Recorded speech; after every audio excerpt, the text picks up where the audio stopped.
અને સમગ્ર વિશ્વની અંદર ભારતીય જનતા પાર્ટી દ્વારા લોન્ચ કરેલ ચંદા દો ધંધા લો સ્કીમ એટલે કે ઇલેક્ટ્રોલ બોન્ડ્સની આજે ચર્ચા થઈ રહી છે અને ભારતીય ઇતિહાસની અંદર પ્રસ્થાપિત થયેલું આ સૌથી મોટું કૌભાંડ એ સાબિત થયું છે.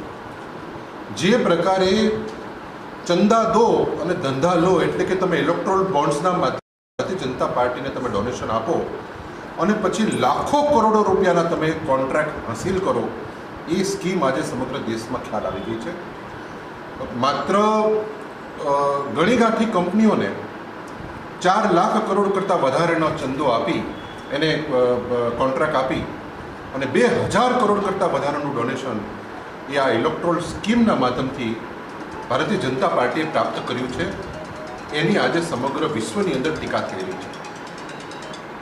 બીજા નંબરની અંદર રીતસરની ખંડણી ઉઘરાવવામાં આવી રહી છે કે કોઈ કંપની ઉપર ઇન્કમ ટેક્સ, ઈડી કે સીબીઆઈ રેડ કરે, એના માલિકની ધરપકડ કરવામાં આવે એટલે તરત જ એ કંપની ભારતીય જનતા પાર્ટીને ડોનેશન આપે ઇલેક્ટ્રોલ બોન્ડ્સના માધ્યમથી, એટલે ઈડી અને સીબીઆઈ પછી એની જમાનતનો વિરોધ ન કરે અને ત્યાર પછી કરોડો રૂપિયાની ડોનેશન એમને આપવામાં આવે એટલે તપાસ પણ ત્યાર પછી લૂલી લંગડી કરી દેવામાં આવે અને ઘણા બધા કિસ્સાઓમાં તપાસ પણ બંધ કરી દેવામાં આવે.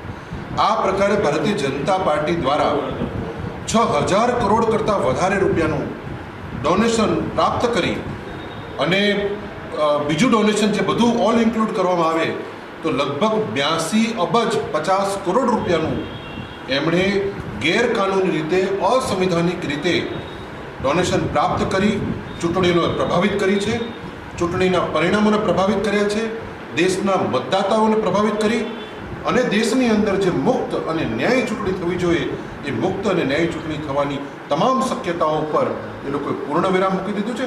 એ બાબતે આજે મેં પ્રેસ કોન્ફરન્સ સમક્ષ આપની સમક્ષ ઉપસ્થિત થયા. ગુજરાતની ઘણી બધી કંપનીઓ ધીમે ધીમે બહાર આવી રહી છે.